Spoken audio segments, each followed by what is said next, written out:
Public প্লেসে শেখ মুজিবুর রহমান এবং তার কন্যা শেখ হাসিনাকে নিয়ে কড়া কথা বলেছেন উপদেষ্টা নাহিদ ইসলাম। তিনি এক্স্যাক্টলি কি বলেছেন চলুন জেনে নিই। শেখ হাসিনার হাতে রক্তের দাগ সবসময়ই ছিল, যেমনটা ছিল তার বাবার হাতে।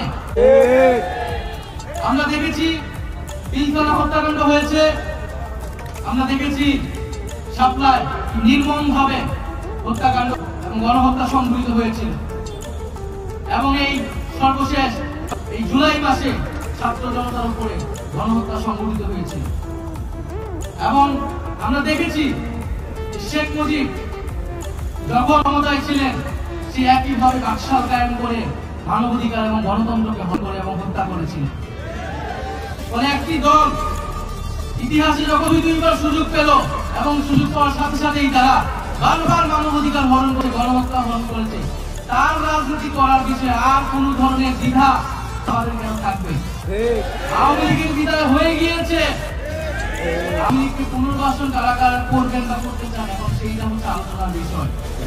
যারা করতে চান জনগণ তাদেরকেও গণশত্রু হিসেবে চিহ্নিত করবে।